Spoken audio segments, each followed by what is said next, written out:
A palavra hoje foi sobre oração. Jesus, ele pregava muito. Ele pregava em todo lugar que ele ia, ele pregava. Você vai ver muitos relatos dele pregando. Pregava nas sinagogas, pregava nas ruas, pregava no barco, pregava no monte. Então, Jesus, ele pregava muito. Mas é curioso que lá em Lucas 11, apesar de Jesus pregar muito e os discípulos acompanharem ele pregando, os discípulos, eles observam o mestre e eles pedem para ele o seguinte: Senhor, ensina-nos a orar. E está escrito assim: E aconteceu que, estando ele a orar num certo lugar, quando acabou, lhe disse um dos discípulos: Senhor, ensina-nos a orar. E é interessante o quê? Eles poderiam pedir: ensina-nos a pregar, já que essa seria a missão deles, né? Então eles poderiam falar: Senhor, ensina-nos a pregar, porque eles viam tanta coisa que Jesus falava ali que eles ficavam maravilhados. Mas o que mais chamava a atenção não era tanto a pregação, mas sim a oração. E a palavra diz que em várias vezes Jesus ele vivia em constante oração. Então ele ia de madrugada, ele levantava e ia orar. Ele, em todo lugar que você vê, ele se retirava para orar. E quando ele se retirava para orar, ele voltava revestido do poder. Então ele fazia maravilhas, curas, milagres, porque ele ficava muito tempo em oração, ele orava muito, ele estava sempre com essa intimidade com o Pai. Apesar de ele ser o próprio Deus, olha que exemplo que ele nos dá. O próprio Deus, aqui na terra, ele orava muito.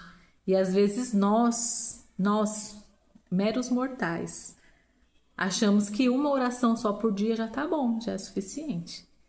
E não é. A palavra diz: orar sem cessar.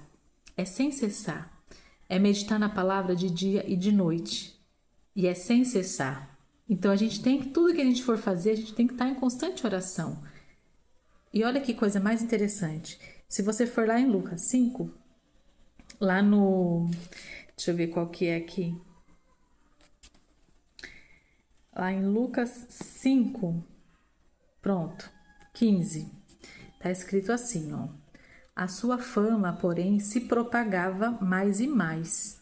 Por isso, ajuntava-se muita gente para ouvi-lo e para por ele ser curado das enfermidades. Então, onde Jesus ia, era uma multidão muito grande. Então, ele vivia rodeado de muita gente sedenta, querendo ouvir a palavra, ser curado, muita gente ali ao redor dele. Então ele tinha muita coisa para fazer. Ele sabia que o reinado dele aqui na terra, né, o período que ele ficaria aqui na terra, era um período curto, 3 anos e meio. E imagine só quanta coisa ele não tinha para fazer nesses 3 anos e meio. Mas aí, no versículo 16, fala o seguinte: ele, porém, retirava-se para os desertos e ali orava.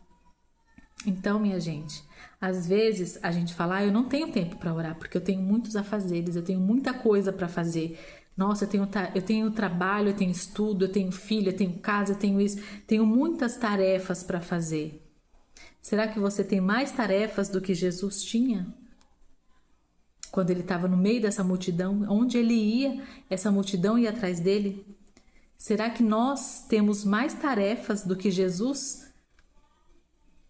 E ele, com todas essas tarefas que ele tinha, ele se afastava daquela multidão, ou seja, ele deixava esses afazeres todos de lado e ia orar. E é essa reflexão que fica para a nossa vida.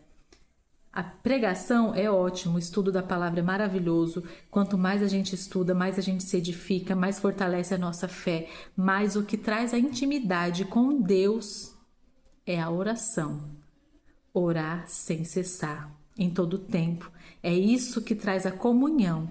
E para termos comunhão com o Senhor, é só através da oração.